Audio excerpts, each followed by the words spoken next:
Well, Harold and Sreyleak, they've got like, where are they at? They've got like double duty this week. I mean, they're back in the kitchen working really, really hard, and they were in Cambodia, and I've asked that they would come share with us for a few moments today. So let's give them a warm hand as they come and share.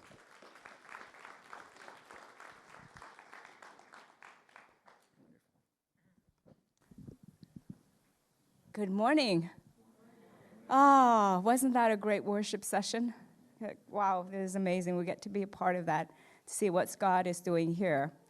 So for our trip that we took in mid-April to May, it was, just sharing with you guys, it was a fantastic and productive time that the Lord gave us.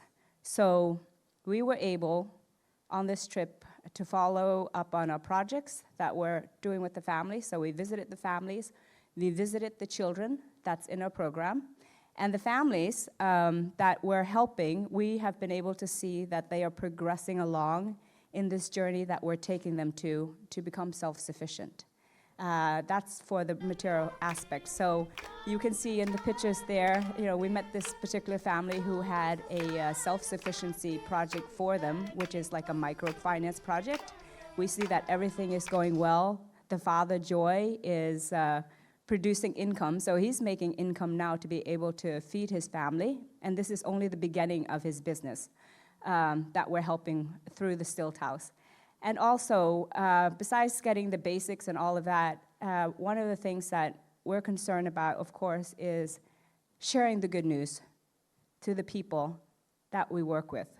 So, and God has so blessed what you're doing through the Styltehuset, that the family there, as you can see, so the gentleman there, the young couple, and his wife next to him in the purple, and also his father, along with his brother and his sister-in-law, and 3 others in the family program, they got baptized this Easter.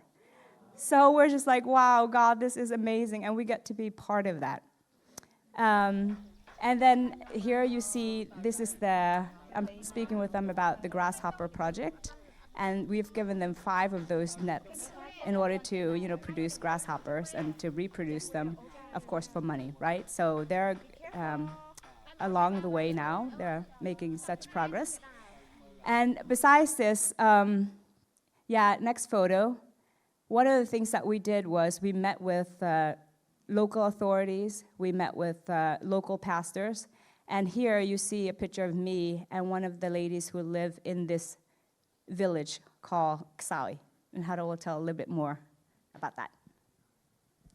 Yes, and Kasai was an amazing thing to go there. What we found out, which was not planned at all, is that is the very village where Sreyleak and her family spent 4 years in a labor camp.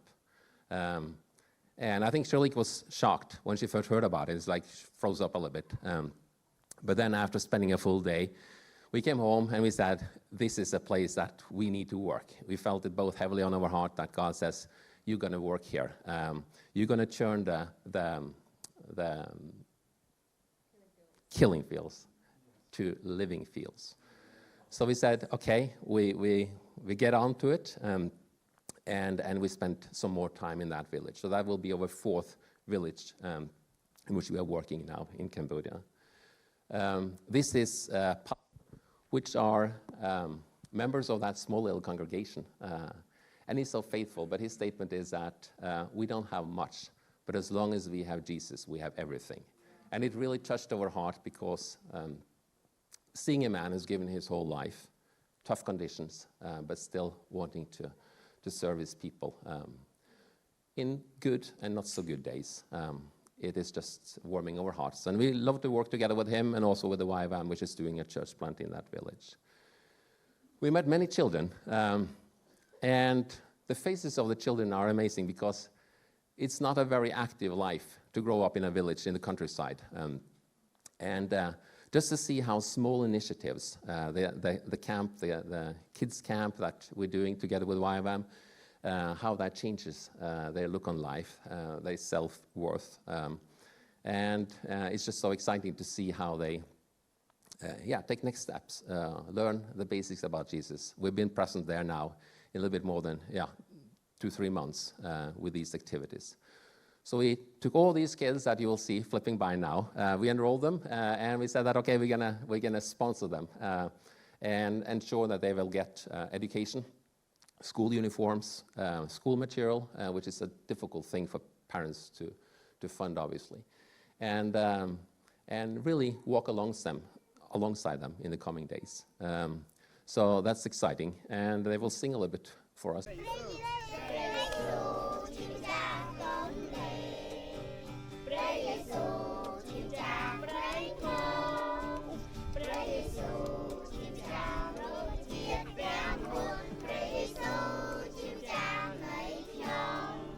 As they say, sing for us, and as they express their joy, we also wanted to say thank you for your prayers. It's very welcome. We hope that you will remember us in prayers in the coming days. We're excited about hopefully being able to go back already in late August to be permanently, to live with the people. Because in the end of the day, it's all about people. It's the relationship. We've seen the small glimpses of the transformation that the Lord is doing in the hearts of the people we serve. And we're just looking forward to see how this is going on further. If you would like to know more about things, please sign up for newsletters if you haven't done it. And on the website, you can also see if you should be interested in sponsoring a child. We're not going to do a sales meeting here. It's $245 a month. But anyways, we're so grateful for the support that you already are giving us. And look forward to report more in the future. Amen. Thanks.